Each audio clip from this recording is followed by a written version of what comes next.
नमस्कार, मैं छाया सिंह एक बार फिर से आप सभी लोगों का स्वागत करती हूँ आपके अपने चैनल छाया एफिलिएशन ज्ञान पे। जैसा कि आप सभी लोग जानते हैं कि मैं कॉलेज सेक्टर से रिलेटेड जो भी अपडेट्स होती हैं उन टॉपिक को लेके वीडियो को बनाती रहती हूँ। तो आज मैं कुछ इन्फॉर्मेटिव वीडियो के साथ आई हूँ, लेकिन साथ के साथ कुछ कमेंट सेक्शन को भी मैं लूँगी आज, क्योंकि मुझे ऐसा लगता है कि कुछ कमेंट्स की रिप्लाई करने चाहिए। वो एक टाइप से इम्पोर्टेंट भी होते हैं, जिसको जनरली टाइम की कमी की वजह से हम लोग इग्नोर करते हैं इन द सेंस कि टाइम नहीं मिल पाता कि हम उसको रिस्पॉन्स करें। कई ऐसे मैसेजेस होते हैं जो कि पढ़ भी नहीं पाते हैं। तो सबसे पहली बात को, अगर आपको मेरी वीडियो अच्छी लगती है तो चैनल को लाइक शेयर सब्सक्राइब करना ना भूलें। तो आज मैं आप लोगों को कुछ कमेंट सेक्शन के एक आधे जो पॉइंट्स हैं उनको उठा के मैं बात करूंगी, और दूसरा साथ के साथ मैं बीएड कॉलेज से रिलेटेड भी इंफॉर्मेशन दूंगी, क्योंकि बीएड कॉलेज के लिए हमेशा क्वायरी बनी रहती है। साथ के साथ में सीबीएसई के भी कुछ एक दो पॉइंट जो इम्पोर्टेंट होते हैं, चूँकि अभी सीबीएसई के इंस्पेक्शंस के टाइम चल रहे हैं, तो उससे रिलेटेड जो न्यूज़ है वो भी मैं देने की कोशिश करूँगी। तो जनरली क्या है कि टाइम की कमी की वजह से, या फिर ये कहें कि पता नहीं चलता है कि किस वीडियो के नीचे कमेंट आया है, क्योंकि हमारे पास जो वाइट स्टूडियो खुलता है वहाँ पे सिर्फ कमेंट शो करता है, किस वीडियो के नीचे है ये नहीं दिख पाता है। तो चाहे तो मैं एक एक वीडियो को शॉर्ट करूँ और जाके नीचे देखूँ कि किस वीडियो पे कमेंट आया है। तो सबसे पहला ये कि आप जब भी कोई क्वेरी मेंशन करते हैं तो ब्रैकेट में जिस कोर्स के बारे में कर रहे हैं उस कोर्स को ज़रूर लिखें, ताकि मैं चीज़ों को बता पाऊँ। जैसे कि अगर आपने मुझसे पूछा कि मैडम ये फाइल का क्या अपडेट है, तो अब मुझे बस वो ये दिख रहा है कि क्लाइंट ने ये पूछा है कि ये फाइल का क्या अपडेट है। अब वो ये वर्ड किसको संबोधित कर रहा है, बीएड को कर रहा है, फार्मेसी को कर रहा है, नर्सिंग को कर रहा है, वो रेफरेंस मुझे नहीं क्लियर हो पाता है। तो एक छोटी सी रिक्वेस्ट है आप सभी लोगों से, जब भी कमेंट करें तो साथ के साथ ज़रूर वो डालें कि किस कोर्स के बारे में बात हो रही है। दूसरी चीज़ ये कि मेरी भी फैमिली है, मेरा भी घर है, मेरा भी परिवार है। 10 बजे के बाद, सुबह मॉर्निंग में 10 बजे के बाद कॉल किया कीजिए, और शाम को 6 बजे के बाद कॉल करना बंद कर दीजिए, क्योंकि मुझे डिस्टर्बेंस होती है। जनरली मैं यूट्यूब पे अपना ऑफिशियल नंबर मेंशन करके रखती हूँ। मैंने किसी अनदर स्टाफ का नंबर नहीं दिया है, क्योंकि मुझे पता है कि मैं ऑफिस पे नहीं होती हूँ, मोस्टली बाहर ही रहती हूँ। तो अगर मैंने नंबर किसी अपने अनदर स्टाफ का दे दिया तो वो क्वायरी मेरे पास आ ही नहीं पाएगी। और मुझे पता है कि अगर इनडायरेक्ट सोर्स पे आप मैसेज कर रहे हैं, like face to face communication नहीं हो रहा है, वाईटी के माध्यम में, अगर यूट्यूब के माध्यम से अगर आप लोग मैसेज लिख रहे हैं तो ऑफकोर्स कुछ इम्पोर्टेंट ही होगा। तो ये करके मैंने अपना ऑफिशियल नंबर जो मेरे पास है वो देती हूँ। बस रिक्वेस्ट इतनी है कि थोड़ा सा ध्यान रखें, कभी भी कॉल ना करें। जनरली होता क्या है, आपने वीडियो देखी और फ़ोन उठा के कर दिया। कई बार तो मेरे पास रात को 1 बजे भी कॉल आई है, हालांकि मैं अपना फ़ोन साइलेंट नहीं रखती हूँ, उसकी वजह से मेरे को डिस्टर्बेंस होती है। तो ये बहुत हम्बल रिक्वेस्ट है आप लोगों से कि कॉल की एक टाइमिंग 10 से 6 के बीच रखिए। ऑफिशियल टाइम जो होता है, ये कोई ऐसा नाचने गाने वाली सोर्स पे मैं वीडियो नहीं बना रही हूँ। यहाँ जितने लोग जुड़ते हैं सारे एजुकेटेड लोग होते हैं, और ये करके मैं अपना नंबर देती हूँ। अगर ये इस टाइप की वीडियो होती जहाँ पे पब्लिक या पर्सनल शेयरिंग हो रही होती, तो वहाँ पे शायद नंबर ना कोई देता है ना मैं देती। मुझे पता है कि मैं जो चैनल पे काम कर रही हूँ, मैं जो लोगों से जुड़ी हुई हूँ, एक ऐसा प्लेटफॉर्म है जहाँ शिक्षित लोग मुझसे जुड़ेंगे, educated person will be connected to me. तो that's why I share my number. तो थोड़ा सा क्या है कि चीज़ों को ध्यान रखें। अब मैं इस टॉपिक से हट के, हालांकि मैं परेशान हो गई थी इसलिए मैंने इस चीज़ को बनाया। अब मैं कुछ कमेंट सेक्शन में आती हूँ। जो कुछ रूड कमेंट्स आते हैं, इन्फॉर्मेटिव भी होते हैं, वो अपनी जगह पे सही है, तो मैं उसको एक्सप्लेनेशन दूंगी।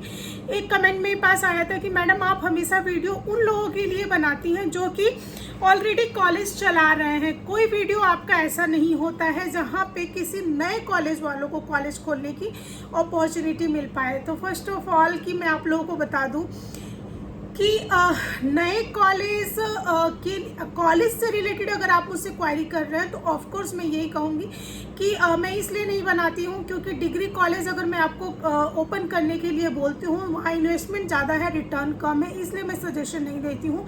ट्रेंडिंग कोर्स में अगर हम जाएँ, बीएड कॉलेज में जाएँ, तो वहाँ ऑलरेडी डिग्री कॉलेज रनिंग होना चाहिए। तो आपको आपकी क्वायरी का आंसर एक पॉइंट तो मिल ही गया कि B Ed college already running institution को मिलेगा। ये करके मैं एग्जिस्टिंग वालों को बताती हूँ। सेकंड चीज़ ये है कि अगर आपका इन्वेस्टमेंट बहुत ह्यूज नहीं है, अगर आप बजट सॉर्टेड है, तो इस सेक्टर में आप आ नहीं पाएंगे। रीज़न क्या है? फार्मेसी 2 से 3 करोड़ का प्रोजेक्ट, नर्सिंग 5 से 6 करोड़ का प्रोजेक्ट, बीएमएस 10 से 15 करोड़ का प्रोजेक्ट, ठीक है। तो आने के लायक इन द सेंस कि आप मुझसे इनडायरेक्ट कम्युनिकेट कर रहे हैं। आप मुझे आपका बजट नहीं पता है, मुझे नहीं पता कि इंफ्रास्ट्रक्चर अवेलेबिलिटी आपके पास क्या है, क्या चीज़ें हैं, तो उसके हिसाब से मैं कोई कोर्स एग्जैक्ट कोर्स सजेस्ट कर पाने में असक्षम हो जाती हूँ, इनेबल हो जाती हूँ। तो चीज़ें कहीं ना कहीं इसलिए आप लोगों को ऐसा लगता है कि मैं न्यू स्टार्ट करने लायक जैसा कुछ नहीं बताती हूँ। सेकेंड चीज़, मेरी अपनी कुछ प्रायोरिटीज़ हैं जिनको मैं आप लोगों के साथ शेयर कर रही हूँ। जैसे कि मैं कभी भी किसी फ्रेंचाइजी टीपी वगैरह को प्रमोट नहीं करती हूँ, क्योंकि 99.9 केसेस में ये फर्जी होते हैं। सेकंड, यूनिवर्सिटी एफिलिएशन को भी मैं प्रमोट नहीं करती हूँ। मुझे ऐसा लगता है कि कहीं एट ए मोमेंट आपने बच्चों से एडमिशन लिया और यूनिवर्सिटी ने एडमिट कार्ड नहीं दिया, तो इन दैट कंडीशन क्या होगा, तो इसलिए मैं अवॉइड करती हूँ। दैन उसके बाद स्कूल वगैरह जो है, स्टेट से आप स्कूल खोल सकते हैं, लेकिन वो भी बड़ा प्रोजेक्ट होता है। कोई ये कहे कि 1 लाख में, 2 लाख में, 3 लाख में खुल जाएगा, तो नहीं हो पाएगा। PMKVY वगैरह जो है सिलेक्टेड सीजनल आते हैं, sorry according to budget session आते हैं, तो इसलिए करके वो बहुत फ्रिक्वेंटली नहीं आ पाता, तो मैं सजेस्ट नहीं कर पाती, वरना 10 से 15 लाख में फर्स्ट टाइम के लिए जो एजुकेशन सेक्टर में पावर रखना चाहते हैं उनके लिए बेटर हो जाएगा। तो कहीं ना कहीं एक जो बजट का इशू है उसकी वजह से मैं नए न्यू कमर्स के लिए इसको सजेस्ट नहीं कर पाती हूँ। सेकंड, आप लोग मुझसे सेकंड मैं यही कहूँगी कि अगर आप लोगों के मन में ये है कि न्यू कमर्स मोनोपोली हो गई है ऑलरेडी एग्जिस्टिंग कॉलेजेस की, तो ऑफ कोर्स इसमें कोई कहने वाली बात नहीं है। If you have a fund, अगर आपके पास फंड है तभी आप सर्वाइव कर पाएंगे। और मोनोपोली तो ऑफ कोर्स है, ऐसा नहीं है मैं कॉलेज वालों के फेवर में बात कर रही हूँ, मैं फैक्ट बात कर रही हूँ।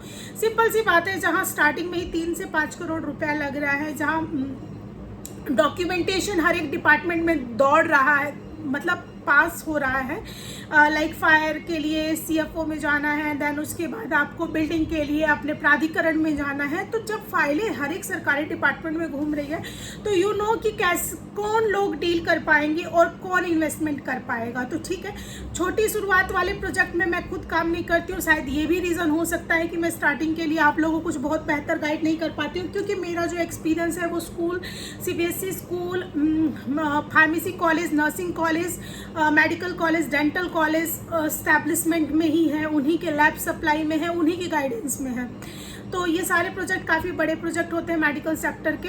तो मैं उम्मीद करती हूँ कि आपको ये आंसर मेरा समझ में आया होगा। इसके बाद भी अगर आपको लगता है कि नहीं कुछ हम दोनों के बीच जो कमेंट करने वाले और मेरे के बीच कुछ चीज़ें हैं डिफरेंस, तो आप एक और कमेंट करके बोल सकते हैं, अदरवाइज मैंने अपनी साइड से क्लियर कर दिया। सेकंड, किसी ने मुझसे पूछा था कि मैडम आप यूट्यूब पे बहुत अच्छे से बोलती हैं कि मैम आपको अगर कोई क्वायरी है तो आप मुझसे पूछिए सारी चीज़ें। हाँ, ऑफ कोर्स मैं बोलती हूँ कि अगर इसके बाद भी कोई क्वायरी आपके मन में है तो आप मुझे कॉल करिए, लेकिन मैं ये नहीं बोलती हूँ कि जो चीज़ मैंने ऑलरेडी यूट्यूब पे बता दी है, ज़मीन क्या लगेगा, बिल्डिंग क्या लगेगा, वो सारी चीज़ें आप दोबारा मुझसे पूछें। उसमें क्या होता है, मेरा टाइम वेस्ट होता है और कहीं ना कहीं आपका भी टाइम वेस्ट होता है। तो हालांकि कमेंट सेक्शन के टॉपिक को लेके मैं वीडियो बनाऊंगी तो बहुत लंबा हो जाएगा, तो मैं 2-3 पॉइंट जो CBSE और B.Ed से रिलेटेड वो बता देती हूँ। सबसे पहले कि B.Ed कॉलेज 2016 से मुझसे जनरली पूछा जाता है पुराने नॉर्म्स बता दीजिए जो B.Ed के थे, तो मैं बिल्कुल नहीं बताऊँगी और वो बताना ठीक भी नहीं है, क्योंकि नए कॉलेज जो खुलेंगे उनकी गाइडलाइन बिल्कुल डिफरेंट होगी। प्राइवेट इंस्टीट्यूशन अभी तक अप्लाई नहीं कर पाया है, तो जैसे ही प्राइवेट इंस्टीट्यूशन के लिए अपॉर्चुनिटी निकल के आती है तो मैं ज़रूर आप लोगों को बताऊंगी। दैन उसके बाद CBSE स्कूल में जब भी आपने अप्लाई किया हो तो कुछ पॉइंट्स होते हैं जो आपके माइंड में होने चाहिए। अगर आपने फाइल लगाया है तो अनदर डिपार्टमेंट की तरह नहीं फाइल लगाओ और सो जाओ, वो कहानी CBSE की नहीं है। CBSE का ये है कि अगर आपका जो यूज़र ID है, पासवर्ड है, उसे लॉगिन करके चेक करते रहिए। 15 दिन का समय मिलता है। अगर कोई भी फॉर्मेलिटी आपने पेंडिंग कर दी, डायरेक्ट आपकी फाइल रिजेक्ट हो जाती है। तो उम्मीद करती हूँ कि आपको मेरी वीडियो अच्छी लगती है तो चैनल को लाइक से सब्सक्राइब करना ना भूलें। धन्यवाद और